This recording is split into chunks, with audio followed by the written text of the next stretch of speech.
बच्चों, आज हम टैरिफ के एक गणितीय प्रश्न को हल करने का प्रयास करेंगे। इस प्रश्न में आप देखेंगे कि एक तापीय विद्युत संयंत्र है। पहले मैं सवाल को एज इट इज़ पढ़ देता हूँ, फिर उस सवाल को हम समझ लेंगे। 10 मेगावाट के तापीय विद्युत संयंत्र के आंकड़े निम्न अनुसार हैं। अधिकतम भार 8 मेगावाट, अधिकतम भार 8 मेगावाट। प्लांट की लागत ₹800 प्रति किलोवाट। प्लांट का भार गुणांक 0.80। ब्याज, बीमा व मूल्यह्रास 10% पूंजी लागत का, 10% पूंजी लागत का। संचरण एवं वितरण प्रणाली की लागत, संचरण एवं वितरण प्रणाली की लागत 350 × 10 क्यूब, 350 × 10 क्यूब यानी 350,000 या 3,50,000।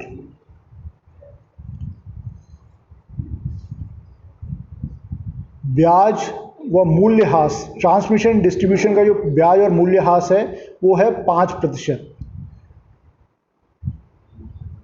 प्रचालन लागत, ऑपरेटिंग कॉस्ट जो है वो है 350 × 10⁻3। कोयले की लागत ₹6 पर किलोटन। ये पुराना सवाल है इसलिए इसमें रेट इसी तरीके से आ रही है। प्लांट अनुरक्षण लागत ₹30,000 प्रति वर्ष, फिक्स्ड है ये, ₹30,000 प्रति वर्ष।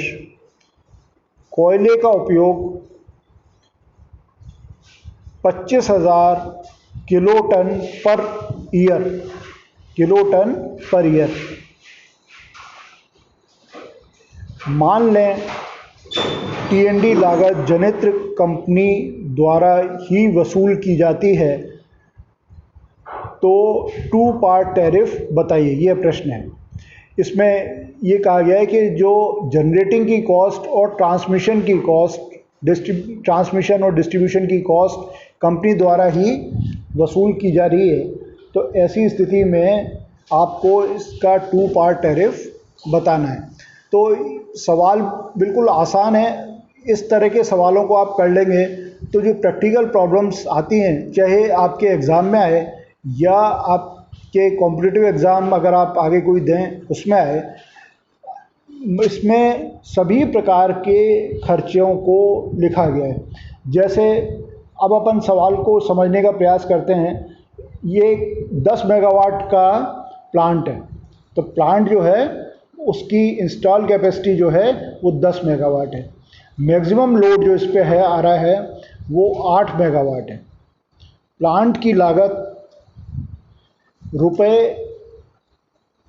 ₹800 प्रति किलोवाट, यानी अब हमें इसमें निकालना पड़ेगा कि इसकी टोटल लागत कितनी आएगी।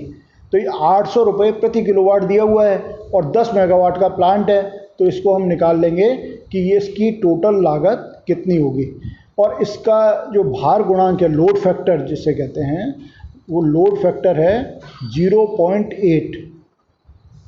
अच्छा, अब उसके बाद जो भी प्रैक्टिकल प्रॉब्लम होगी उसमें इससे ज़्यादा डाटा नहीं हो सकते, मतलब इसमें सभी प्रकार के खर्चे जो है इंक्लूड किए गए हैं। जैसे ब्याज, बीमा और मूल्यह्रास यानी इंटरेस्ट, इंश्योरेंस और डेप्रिसिएशन, ये है 10% पूंजी लागत का, पूंजी लागत का 10% ये।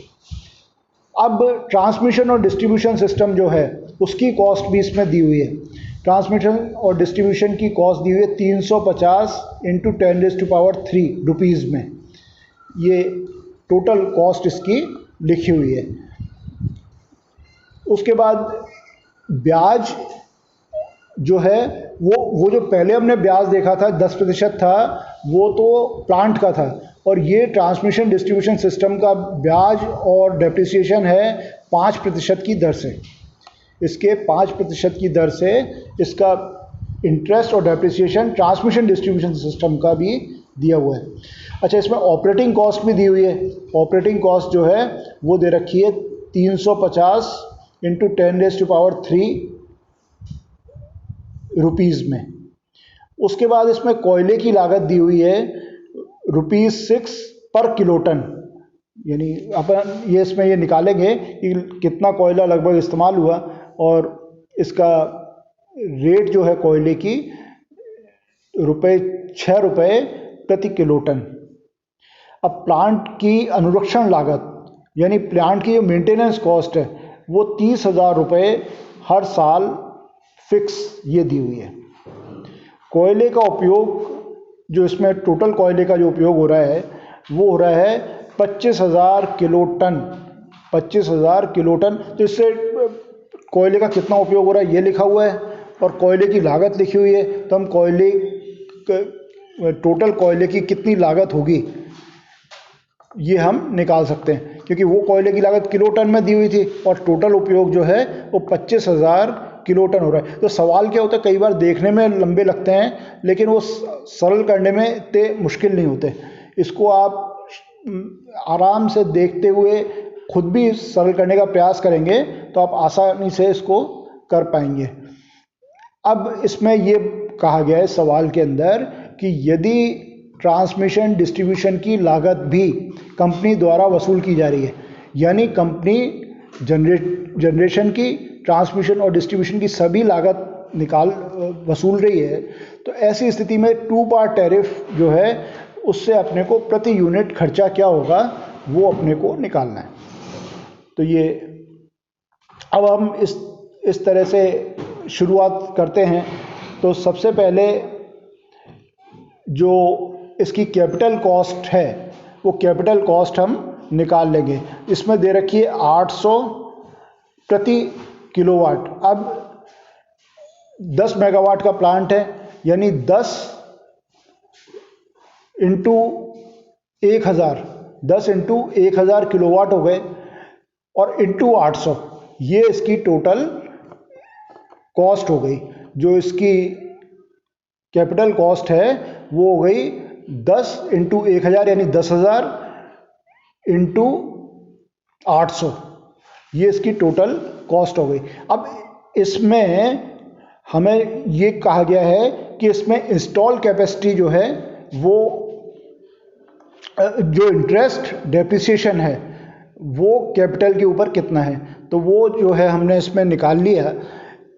10% दिया हुआ है तो 10/100 यानी 10% या तो 0.1 से गुणा कर लीजिए या 10/100 लिख लीजिए इंटू 10,000 इंटू 800। ये बहुत ही सिंपल है, इस तरीके से हमने इसको निकाल लिया। अब दूसरा आइटम इसमें दिया हुआ है ट्रांसमिशन डिस्ट्रीब्यूशन कॉस्ट का, तो वो तो फिक्स रुपए में लिखी हुई है। तो ये हो गई 350 इंटू 10⁻³ यानी 350,000। इसको ये 5% दिया हुआ है तो इसको 5/100 से और गुणा कर देंगे तो ये आ गया 17.5 इंटू 10⁻³। तो ये आ गया।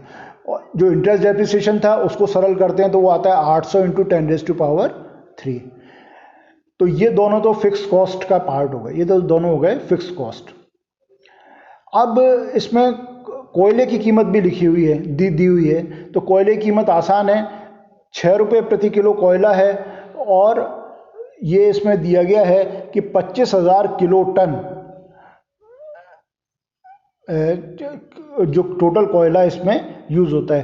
तो 25,000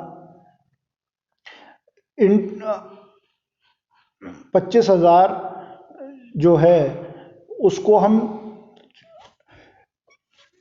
6 से गुणा कर देंगे तो हमारे पास ये आ जाएगा 1500 इंटू 10⁻³। ये रनिंग कॉस्ट का पार्ट है। कोयले की कीमत जो है इसकी ऑपरेटिंग कॉस्ट या रनिंग कॉस्ट है। अब इसमें जो ऑपरेशन की कॉस्ट है, जो लोग वहाँ काम कर रहे होंगे या जो उसमें ऑपरेशन के अंदर जो खर्चा हो रहा होगा वो इसमें डायरेक्टली दिया हुआ है 350 इंटू 10⁻³ तो ये भी रनिंग कॉस्ट का पार्ट है, इसमें फिक्स कॉस्ट कुछ रही नहीं। प्लांट की मेंटेनेंस के दो हिस्से हैं, एक तो इसमें दिया हुआ है, एक तो फिक्स कॉस्ट का पार्ट है और एक इसके रनिंग कॉस्ट का पार्ट है। तो फिक्स कॉस्ट का पार्ट तो हो गया 30 इंटू 10⁻³ और जो इसका ऑपरेटिंग जो मेंटेनेंस है, जो ऑपरेशन पे डिपेंड करेगी, वो हो गया 40 इंटू 10⁻³। तो इस तरीके से जो फिक्स कॉस्ट आई इसमें, वो फिक्स कॉस्ट के इसमें टोटल 3 कंपोनेंट हुए, इंटरेस्ट और डेप्रिसिएशन कैपिटल के ऊपर, जो प्लांट के कैपिटल के ऊपर, इंटरेस्ट और डेप्रिसिएशन ट्रांसमिशन और डिस्ट्रीब्यूशन के ऊपर, और उसके साथ साथ जो प्लांट मेंटेनेंस का जो फिक्स कॉस्ट पार्ट इसमें दिया हुआ है वो।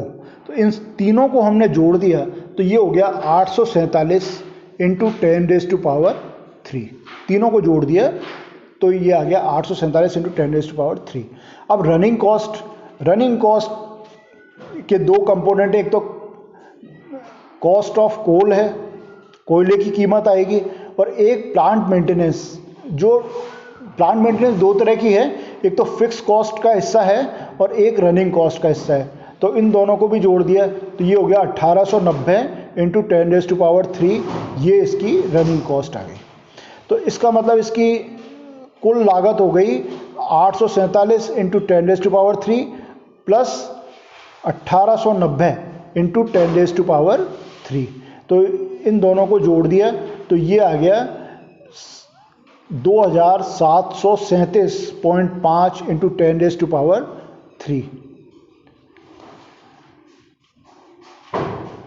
उसके बाद अब हम ये देखते हैं कि इसमें टोटल ऊर्जा का उत्पादन कितना हुआ। तो ऊर्जा का उत्पादन निकालना आसान है, पीक लोड इसमें दिया हुआ है, इसको अगर हम लोड फैक्टर से गुणा कर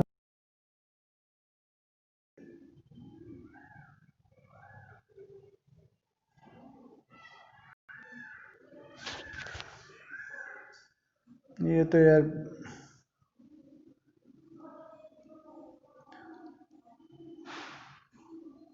यदि हम इसे लोड फैक्टर से गुणा कर देंगे तो हमारे पास आ जाएगा कि टोटल इसमें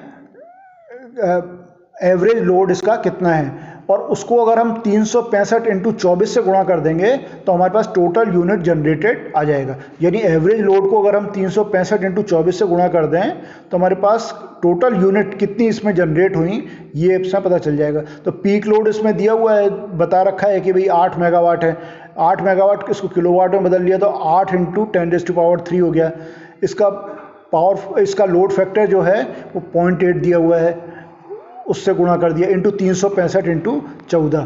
तो इसको सबको सरल किया तो ये आ गया 56.06 इंटू 10⁻⁶। ये किलोवाट आवर में इसकी टोटल एनर्जी प्रोड्यूस्ड आ गई। तो अब हमें इसकी एवरेज कॉस्ट निकालनी है, यानी कितनी जो इलेक्ट्रिसिटी जनरेट हो रही है उसकी एवरेज कॉस्ट कितनी होगी। तो टोटल कॉस्ट में टोटल यूनिट्स का भाग दे देंगे तो टोटल कॉस्ट तो इसमें 2737.5 इंटू 10⁻³ है, और उसमें टोटल यूनिट जनरेटेड 56.06 इंटू 10⁻⁶ है। तो ये हमने इसको सरल कर लिया तो ये 4 रुपये 88 पैसे पर यूनिट आ गए। पुराना सवाल है, अब थोड़ी सी जो इसकी रेट्स वगैरह सब रिवाइज हो गई हैं, रेट्स बढ़ भी गई हैं, तो इसमें अब ये इतनी कम रेट नहीं आती है, लेकिन एक न्यूमेरिकल के रूप में आप समझने के लिए समझ सकते हैं कि पर यूनिट जो है 4 रुपये 88 पैसे प्रति किलोवाट आवर इसमें कॉस्ट आ गई। अब इसमें 2 पार्ट टैरिफ है। 2 पार्ट टैरिफ में होता है fix cost upon maximum load plus running cost upon energy generated. तो जो फिक्स कॉस्ट वाला हिस्सा था उसके अंदर मैक्सिमम लोड जो है, जो 8 मेगावाट है, उसका भाग दे दिया, और जो रनिंग कॉस्ट है जो इसकी रनिंग कॉस्ट आई थी उसके अंदर टोटल एनर्जी जनरेटेड का भाग दे दिया। तो इसमें फिक्स कॉस्ट तो आ गई 2105.9 पर किलोवाट और यूनिट जनरेटेड जो आ गई वो आ गई 3.37 पर किलोवाट आवर। तो इस तरीके से हम ये निकाल सकते हैं कि इसमें टू पार्ट टैरिफ क्या होगा, यानी पर किलोवाट रेट हम क्या रखेंगे और इसके साथ साथ पर यूनिट रेट हम क्या रखेंगे। तो ये मैंने आपको प्रश्न जो है इसमें समझा दिया है। आशा है आपके ये प्रश्न जो है अच्छी प्रकार से समझ में आ गया होगा। तो एक बार मैं प्रश्न को पूरे को स्क्रीन पर डाल देता हूँ जिससे आप इसको आसानी से देख पाएँ, समझ पाएँ।